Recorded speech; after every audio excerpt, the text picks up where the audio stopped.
Morning, everyone. Welcome to another edition of Morning. Ripped from the Headlines. And we're going to be covering the topic this morning relating to a headline from a couple of weeks back. I thought it would make a great Purim lecture, but I didn't get to it before Purim, and last Tuesday was Purim, so we'll talk about it today in the 1 week afterglow of Purim. And it has to do with a headline relating to auctioning a rabbi's pants. That made its way into the headlines a couple of weeks back. It reported in the Jewish media outlets, the JTA, Times of Israel, and then the New York Post picked it up. And we'll talk a little bit about that subject, but in particular, other holy objects or other objects belonging to individuals or rabbis or holy individuals, and what about using those objects after they pass, or whether there's some sort of kind of segula element to them. The idea of items belonging to famous individuals being auctioned off and attracting significant prices is certainly something that we hear about and read about quite often. Objects of historical significance or religious significance will go on the auction block and rake in millions of dollars. Right, very famous. They're selling this codex, this 1,000-year-old or more edition of the Tanakh. They're going to auction it off. We'll see what that goes for. They're expecting tens of millions of dollars. So here we're talking about something a little bit more modest. Source number one: torn pants of late Rabbi Chaim Kanievsky up for auction. This was Times of Israel, February 23rd. Pair of pants coming up for auction are being described as holy, and not just because they were a little torn. Rather, the pants once belonged to the late Rabbi Chaim Kanievsky, an Israeli ultra-Orthodox leader considered by his followers to be the leading Jewish authority of his generation. Kanievsky died last year at age 94. Now, anyone can be the owner of his pants, provided they can afford them. The starting bid is $3,200. The bidding at the Prime Judaica Auction House is in the heavily ultra-Orthodox New Jersey city of Lakewood. Begins March 1st. The item is listed in Hebrew as holy pants from the Prince of Torah, our leader, Rabbi Chaim Kanievsky. Included on the auction house page is a letter written and signed by Gedalyahu Konigsberg, who identifies himself as a grandson of and former aide to Chaim Kanievsky. I, the undersigned, testify these black pants are the Shai Shaul company with a rip on the bottom, worn by my elder, the esteemed Rabbi Chaim Kanievsky of blessed righteous memory for a long period of time. Reads the letter signed by Konigsberg. I merited to see him wearing this with my own eyes. All right, so these are the real deal.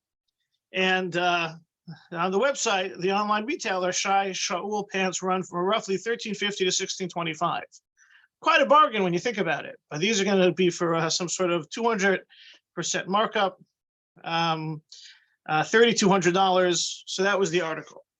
So if it strikes as a little bit strange or a little bit odd and maybe a little bit even inappropriate, like who wants the pants of someone who passes away? He's a rabbi, great rabbi. Is that worth holding on to it? So very soon thereafter, Rabbi Chaim Kanievsky's pants were taken off the auction site. Right? It didn't take very long, just a couple of days later. An auction house source to plan to offer a pair of torn pants that belong to a late venerated ultra-Orthodox rabbi has taken the item off its website. However, the New York Post reported on Saturday the item was removed 10 minutes after it requested information about the lot on Friday.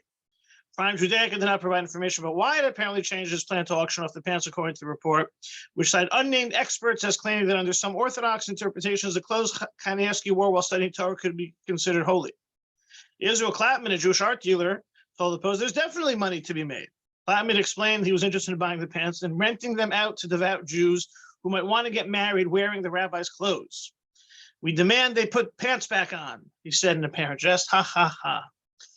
Abe Kugelski, director at Auction House J. Greenstein and Company, who specializes in Judaica, criticized the planned auction. I understand if it's his hat, his tzitzit, his talis, or tefillin, but pants I find to be very repulsive, he said, referring to various religious items the rabbi used. I imagine if they auctioned off the Pope's sock, The pants have been listed in Hebrew as holy pants for the Prince of Torah, leader Chaim Kanievsky. Interestingly, Kanievsky in 2013 made headlines when he ruled against men wearing skinny pants or skinny jeans, warning at the time those who intentionally wear such garments will face excommunication. The idea of being a slave to fashion and wearing these fashionable items may be possibly immodest. So the Rav who asserted the pants, his pants too will not be worn by others. So those were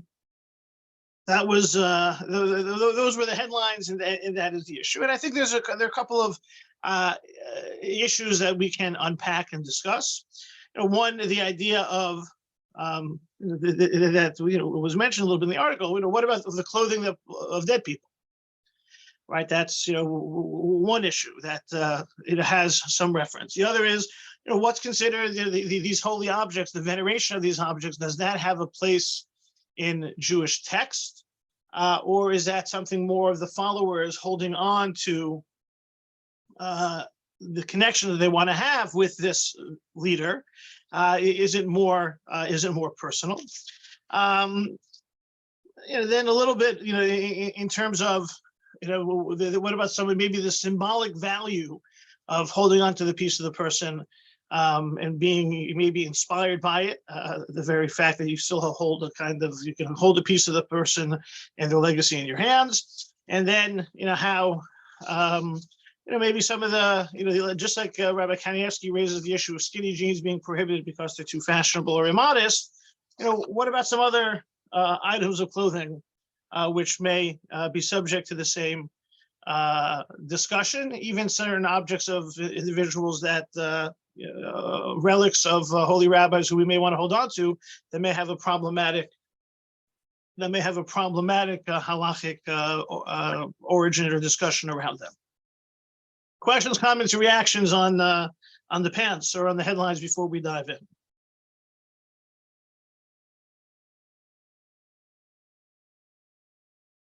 Okay, so the first issue has to do with about wearing items belonging to someone who dies. And here we have Rabbi Yehuda HaChassid, right? Rabbi Yehuda HaChassid, part of the Ashkenazi pietist movement in the Middle Ages, right? So this is Rabbi Yehuda HaChassid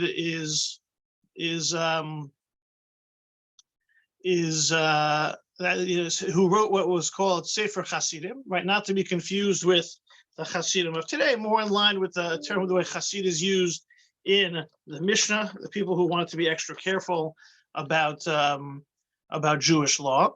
And this in particular is the late 12th, early 13th century pietists who introduced various behaviors and practices that went above and beyond the standard halacha, right? In terms of certain cultural references, these are those who recommended rolling around naked in the snow to purge oneself of any passionate or improper urges and the like. But they, in general, were recommending things that would further and further remove a person from any type of sin or any type of negative thought or evil thought, or even sometimes evil eye. So this is the Sefer HaChasidim, where Yehuda HaChassid writes, source number 3, that and it's within the context of giving charity where the discussion comes up. Someone who owes a lot of money shouldn't give charity until he pays back the loans. As also with the laws of charity, don't be involved in tzedakah, as it says towards the end of the first line, but davar sheyesh bo sakana, anything that is dangerous.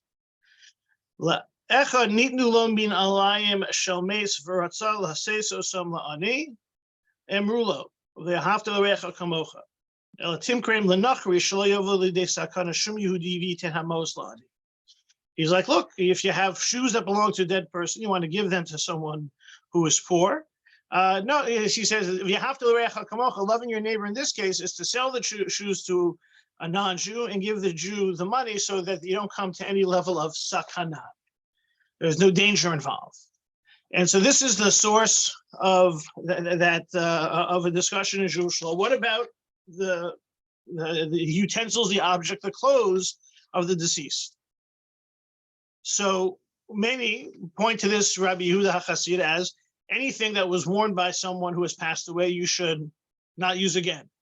There's discussions about maybe you should burn them all. But what about the fact that there's some good stuff there? Isn't that baltashkas? Isn't that destroying something wantonly? We've spoken about that before within our discussions about environmentalism. In fact, one of the holiday of Lag BaOmer, which was introduced on the Jewish calendar and made popular in the more Kabbalistic and mystical circles, one of the oppositions to it is that they have these bonfires, and these bonfires light and burn good objects. How are you going to have these bonfires? You're burning things. Some of the things you're burning have utility. And if you're burning things that have utility, it's baltashas. In particular, some of the things being burned are clothes. But this idea, Rabbi Yehuda Chassid says it's dangerous to give, he said specifically the shoes. So is it the shoes? Is it clothes? Is it the shoes the person was wearing when they passed away? So since this is not a hard and fast legal text, and it's not given for explanation, there are a number of ways that it gets interpreted and discussed. So in Ask the Rabbi article at the online, yeshiva.com, quotes Rabbi Ovadia Yosef that this restriction is limited to shoes which were worn by the niftar, person who passed away at the time of his death. He also says that if one has fears wearing the shoes, you should give them to the poor, but tell them where the shoes came from. So they say it's very specifically, if you want to follow the letter of the practice of Yehuda Chassid, it's only shoes that were worn at the time of passing. And if you don't want to wear shoes that belong to someone who passed away, you can give them to someone else to wear, as long as you tell them where they come from. So they're, since they may be as uncomfortable as you might, you should let them know. But he seems to leave open the possibility that there's nothing really problematic from a legal position. It's more about discomfort. So Rabbi Moshe Feinstein was addressing this subject in source number 5 in the Igros Moshe, and we'll read through and translate. So he's talking about B'nei b'davar levishat min alayim shel mi sheshavak chayim l'chochai. Person about wearing the shoes about someone who left the realm of the living. Right? Interesting. He doesn't say dead. He says one who left the realm of the living. This is the idea of trying to use positive language and not to use negative language, which is a very Jewish concept. It's very Talmudic. Or within the area, within the realm of Pesach coming up, in the very first Mishnah in the tractate of Pesachim is Or la'arba asar, Bokin es hachametz l'or haner. On the evening of the 14th, you search for chametz using a candle, right? That's why all these traditional classic bedikas chametz kits have a little candle with the feather and the spoon. Good Mishnah says you're supposed to use candlelight. But it says or li'arba asar, which we know the timing of the search is the evening. But what's the word or mean? Light. So literally, the Mishnah says the light of the 14th. And so the very first discussion in the Gemara in Pesachim is, wait a second, if it means night, why does it say or? Why does it say light?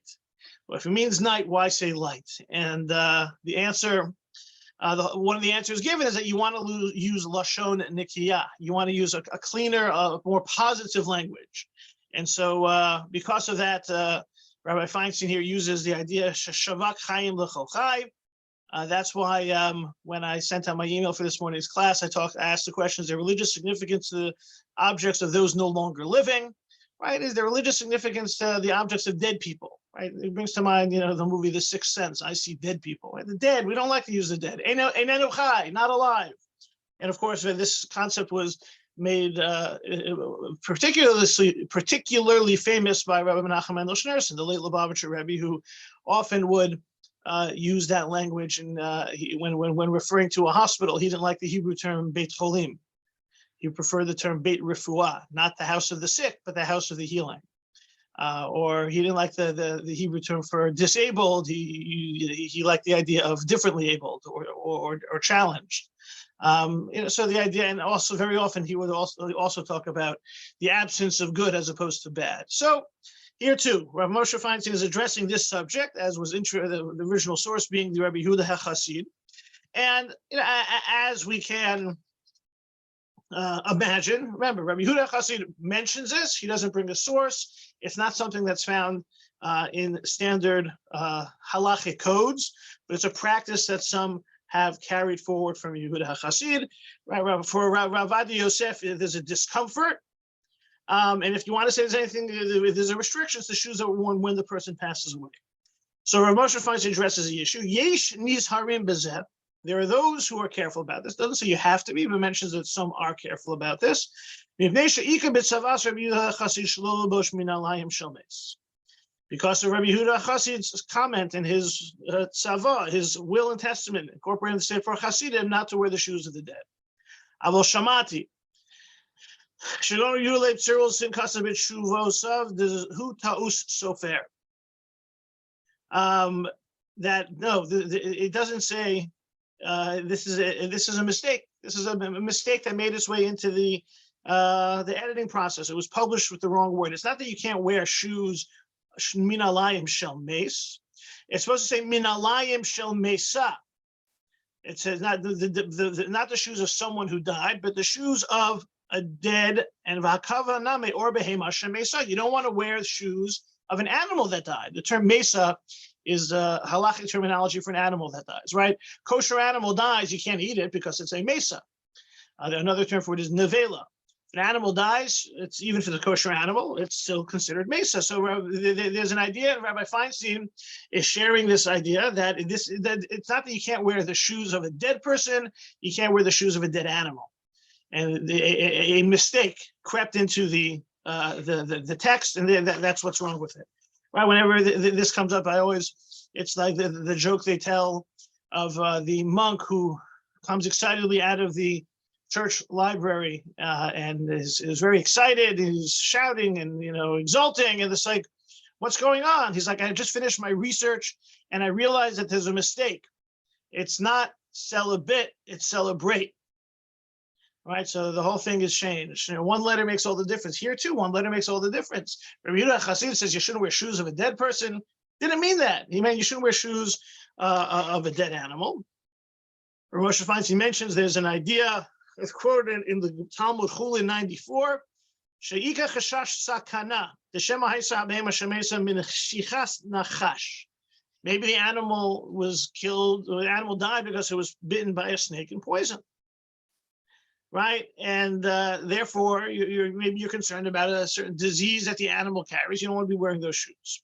So Moshe Feinstein quotes the idea that this is all a mistake, it's all a misunderstanding, it's a missing letter, it's a ta'ut. Aval, this is the fourth line. No, don't correct it. It says don't wear the shoes of the dead person. It's okay. Maybe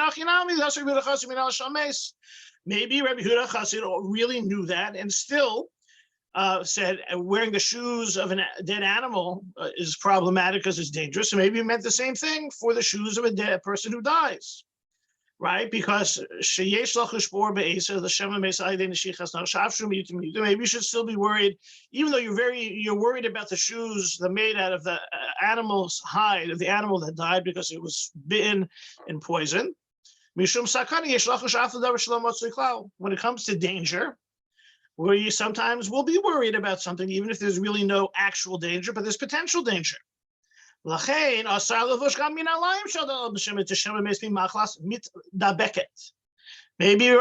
Yehuda HaChassid extended that Talmudic teaching, even though it's a very small chance of there being any type of poison or disease attached to the leather that came from the animal that was bitten by the scorpion. We're still worried, and maybe Rabbi Yehuda HaChassid said maybe the person who died from contagious disease. That's machala mitdabeket, from davek, connected. So maybe he died from a contagious disease. Even though it's not common, maybe they don't know that he had it. You should be worried about danger, even if it's not very common. It's only if you don't know why a person dies. To be a person dies from a disease that's not contagious, then you should never be worried about it. So Rabbi Feinstein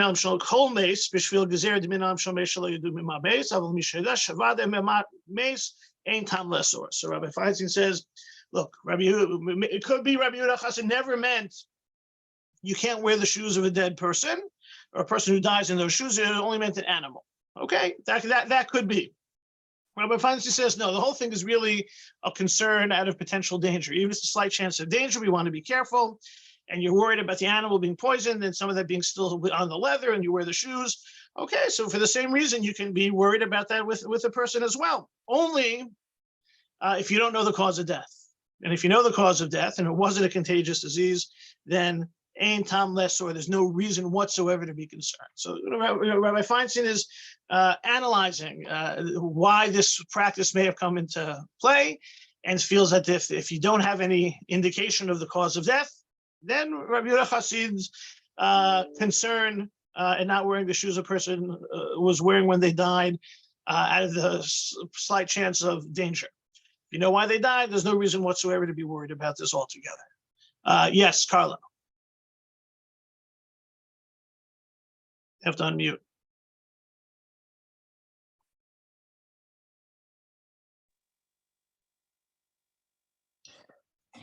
Question. Carla there? I don't know. Her hand is up, but her voice is not. Howard, you have a question, or you're just calling on Howard, Carla too? No, I wanted to get into like the essence of why Sorry, that someone was an would do accident. it. Sorry. It's almost like superstitions, which we don't believe. Well, so first off, there are superstitions that people are concerned with. You know, we're not absent. We're not Give them a removed better completely life. from I that. hope you have a chance to talk about like Like what's what that? you were saying? Oh, shit. There are superstitions that enter into our practice. Where here, Rabbi Feinstein is analyzing this issue as being one of actual health concern. He doesn't want to talk about this as being superstitious. He talks about this as being something that we're worried about from a health perspective. And even though it's a remote possibility, especially in earlier times where they couldn't appreciate how to handle if something went sideways or something went wrong, if they weren't going to be able to treat the issue medically, then they were worried about it. They would have to do something. So that's what Rabbi Feinstein tries to make some sense out of this. In some ways, it sounds a little bit like the issue that other issues where there's danger. For example, I think we've mentioned this once or twice before, the idea that there's a practice not to have fish and meat together, because it led to someone being sick in the Talmud.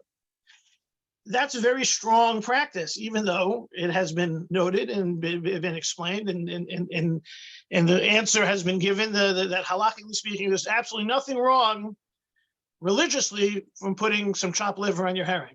Now, I'm not going to vouch for the taste, but in terms of from a halakhic perspective, because you can't draw a line it could be that the rabbi who got sick in the Talmud had got indigestion, and that led to but it's still very strong practice. So, but Rabbi Feinstein trying to move it away from the realm of the superstitious, and there are certain cases that superstitions come up.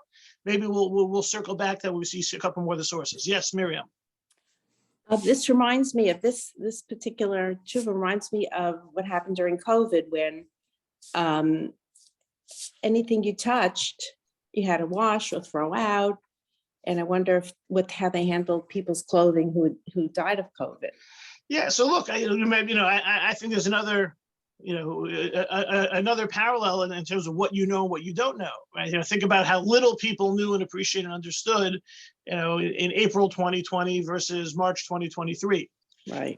There's definitely entered into the realm of how Chevra Kadishas operated during that time, and in certain, certain aspects of the Tahara being simplified and not being as intricately performed.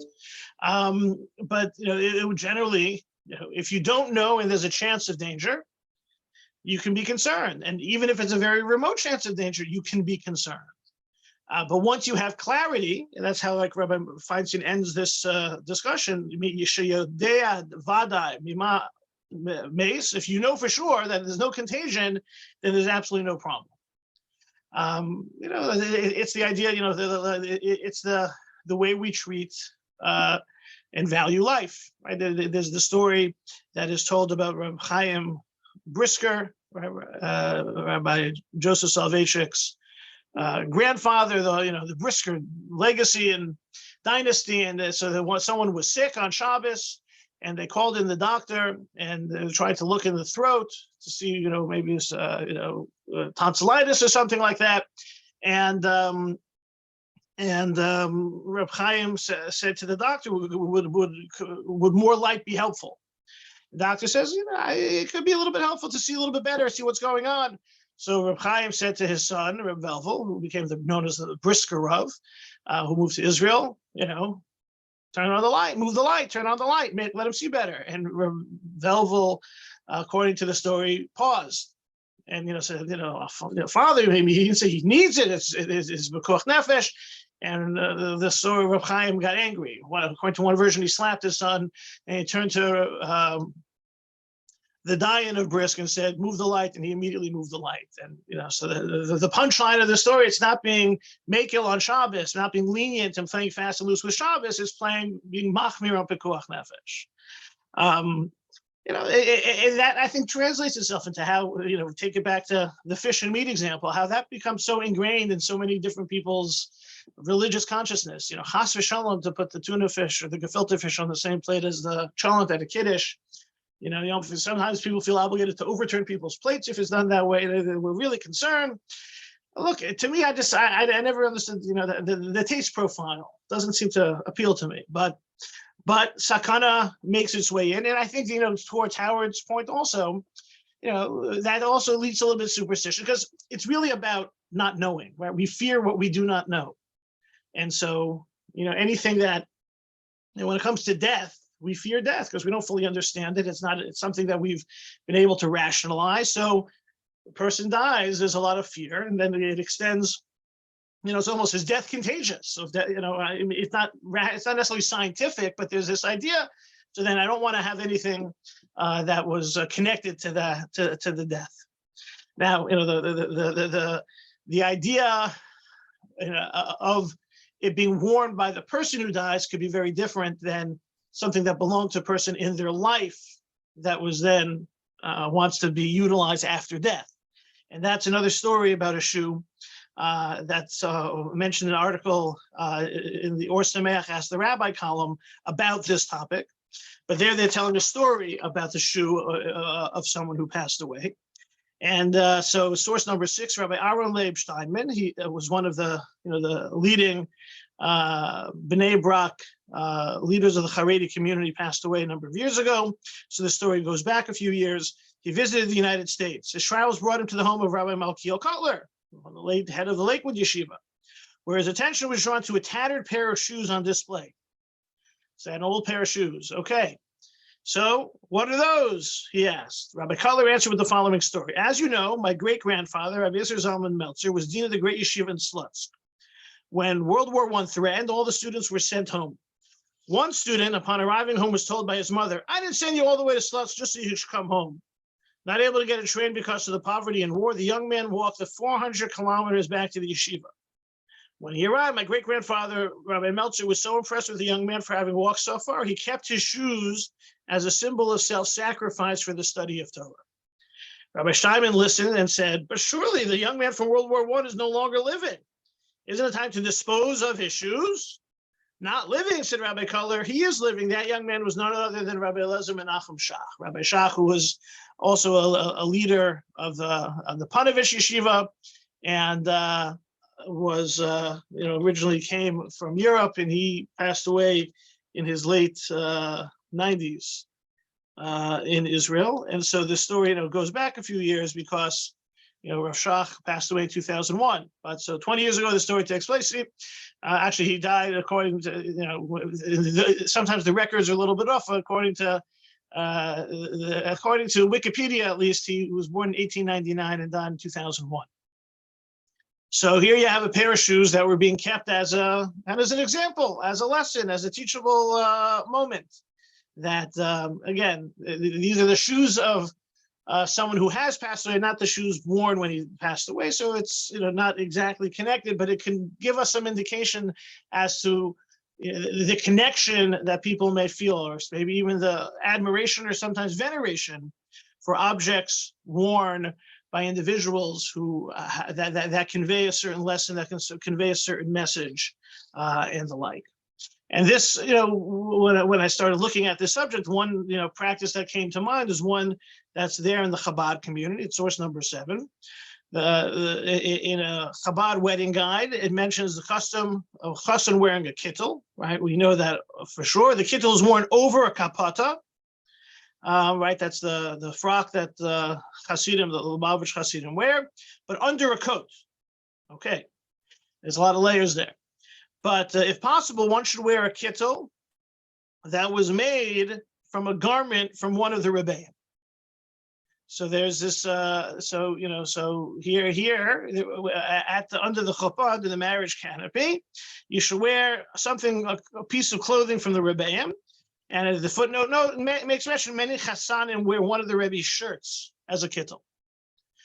So if anyone's ever been to a Chabad wedding, you may have seen the dressing takes a little bit longer. And there's no kittel, and there's a shirt, but it's kind of from a logistical point of view, how many shirts are there? Is it you have to wear the shirt? Does the Rebbe have to wear the shirt?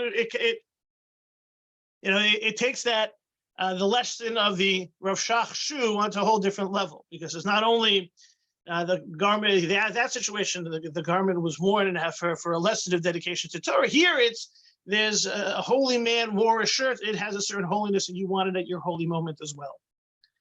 And so that's a practice that I did not find among other Hasidic groups. If anyone is familiar with other practices of garments of Gedolim or rabbis or rebbes that are meant to be worn at momentous occasions, I'd be interested in hearing them.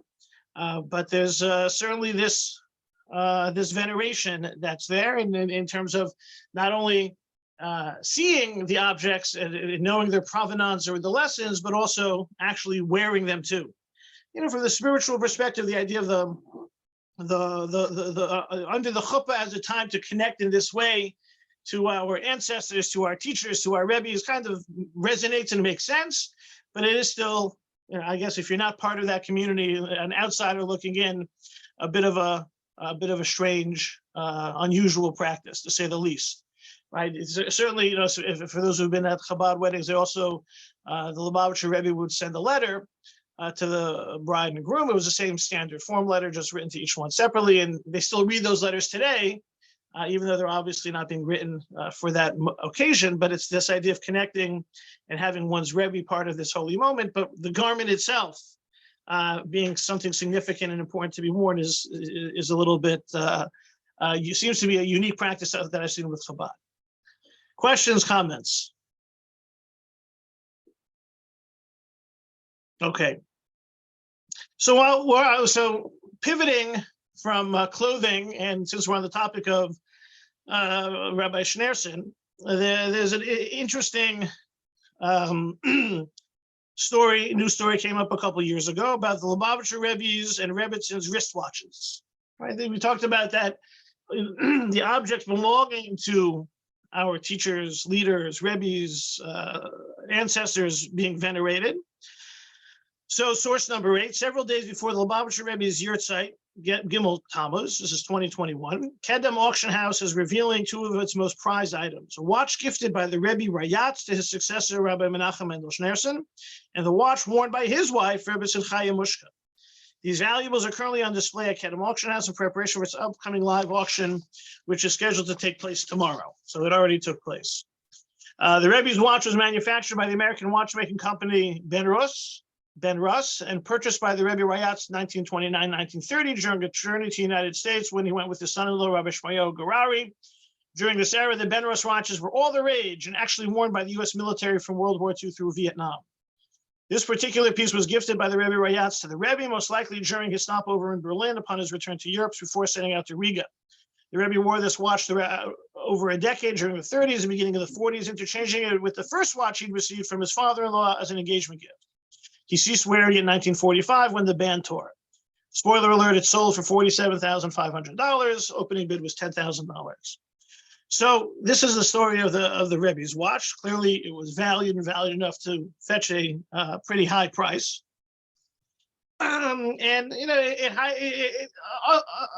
Similar to all items in auction houses that are selling, a letter from Einstein and this and that. It's not foreign to us, but this idea of the watch is interesting.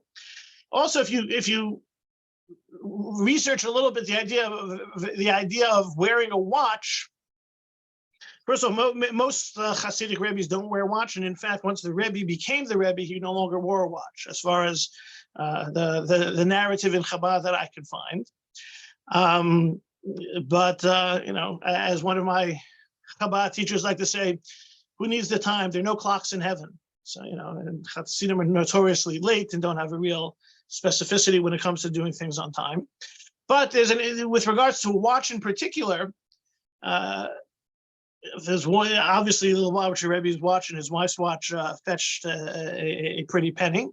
But the idea of a watch has a little bit of a religious discussion. And it'll actually take us back, we'll be able to conclude with Rabbi Kanievsky where we began. And that has to do with the fact that, watches were viewed more as jewelry. And the question that was brought up halakhically is that if a watch is jewelry, is it considered more women's jewelry? And if a man wears it, is it considered a man violating the prohibition against wearing women's clothing? So, watches not always worn by Rebbes, but watches also may have a more, unique discussion behind them in terms of, are they considered women's jewelry, and men shouldn't wear them. So to understand this issue, you have to go back to the Shulchan Aruch, where it talks about this topic. Source number 9, a woman may not clothe herself in men's clothing, put on her head a mitre or helmet, or wear armor, and so on. The Ramah points out from that which men wear in accordance with the local custom, or shave her head like a man. A man may not clothe himself in the clothes of a woman, wear colored clothing or golden ornaments in a place where only women wear these things. Ramah says, even if wearing just one of the garments is forbidden, even if it's apparent by his other garments, this is a man or a woman. So, really what usually emerges is that it all depends. If it's something that only women wear, then men shouldn't wear it. So when it comes to a watch, these days a watch is an equal opportunity accoutrement. So therefore, for the most part, it's viewed as not being a problem for a man to wear a watch, and that he's violating the prohibition against wearing women's clothing or ornaments or jewelry. But this source is called upon as a jumping off point for those who want to be strict. And one of those who wanted to be strict on the subject is our Rabbi Kanievsky, who was probably wearing those pants when he had this conversation in 2013, or at least similar pants. Source number 10, this was when he was still alive, so it refers to him as Shlita. Hagon Rav Chaim Kanievsky gives many people a bracha and advice when they visit with him seeking just that. He would receive people and give blessings. The Rav also frequently requests that they accept upon themselves something to uplift themselves spiritually. Right, so you want the rabbi's blessing. He wants to encourage you to be more pious, more religious. What are some of those practices? Growing a beard and payas. Right, that's something that is more traditional. This idea of having hadrat panim, of the Jewish face having a beard, or the longer payas. So you want my bracha? I recommend you grow longer payas. Okay. It appears of late, Reb Kanievsky has also instructed people seeking his bracha not to wear a wristwatch to avoid lo yilbash, to avoid the prohibition of men wearing women's clothing or women's ornaments. He points out that the Chazon Ish and his father, the Steipler, did not wear wristwatches because of this prohibition. Long time, the Talmid of Rav Chaim were quoted saying this is not news, explaining they've been familiar with his position regarding a wristwatch. Last week, Reb Kanievsky was shown photos in which Rabbi Shach, who we also spoke about, and Rabbi Yashiv were wearing watches. Reb Kanievsky reportedly responded, explaining that he too used to wear one until he received reliable testimony that the Chazon Ish from his uncle that it is prohibited. All right, so there's, if the garments and the objects of the sainted may be viewed as precious in our eyes, well, at least when it comes to the watch may have may be problematic for at least one of those. For at least according to this approach that we are seeing with regards to wearing the wristwatch. And I don't know if someone's looking for religious chumras, maybe this is, you could start over here. So it would seem to be pretty easy. But it would only seem to be a chumrah if you follow this view that it is for a man, it's a woman's ornament. Now, with regards to wearing a watch, if it's jewelry, then the one question that comes up is with the laws of Shabbos, can you wear it outside if there's no Eruv? And here, for the most part, the majority opinion also feels that it's considered enough of a regular object. It's not external, it's being worn and has utility for the person, that it would be okay. And what would be more problematic, for example, would be a pocket watch, which has a chain and might be connected to the clothing, but it's in the pocket, it's something that you're carrying. And to conclude, one other detail of the watch in halacha, when if a man is wearing a watch, can you put your tefillin over the watch, right? If you're wearing tefillin, you're supposed to not, wear your tefillin over your sleeve, you wear your tefillin on the skin. So if you're supposed to have the tefillin on the skin, can you put tefillin over a watch? And I always thought that the answer would be absolutely not. You should always remove the watch. But here we have Rabbi Moshe Sternbuch, who mentions the idea that you should remove the watch, but it's not an obligation. And the watch is so much a part of what a person always wears. It's not considered any type of something external. You can wear the tefillin over the watch. So just a little bit of a detour once we're talking about Rebbe's watches and their value, to the fact that the watch may have a bit of a problematic halachic provenance, but it seems to be very well accepted to be worn, almost that it's an essential piece of the essential garment, or almost doesn't count as a garment because you wear it all the time. You don't even have to remove it to put on the tefillin. So we've come full circle with regards to, started with the pants of Rabbi Kanievsky, ended with his stringency with regards to watches. The clothing of the righteous, we may learn lessons, and we may we may venerate the objects and the remnants that we can have from them, just like we all have sentimental keepsakes that we, so a grandparent's sitter or a Kiddush cup. These are objects which tell a story, but aren't necessarily imbued in holiness. The fact that they were worn by people who have died isn't necessarily a halachic problem unless there's some sort of danger attached. There is this danger that is introduced by Rabbi Yehuda HaChassid, if you're not sure, and that, like other areas of danger, we want to be very careful about. But ultimately, the more we know, the less dangerous it is when it comes to wearing the clothing of someone who passed away, or some other areas of Jewish law. And with regards to wearing the clothing or putting ourselves, being connected to the objects that the holy rabbis wore, we have that Chabad practice of the Rebbe's shirt under the chuppah. And then that took us off into the Rebbe's watch and that watch discussion as well. We'll see what comes up for. By the way, if you could check out the websites of these auction houses, a lot of interesting stuff there. I guess, people will buy anything. And we will pick up, please God, next week, and we'll probably throw in a Pesach topic also before we get there as well.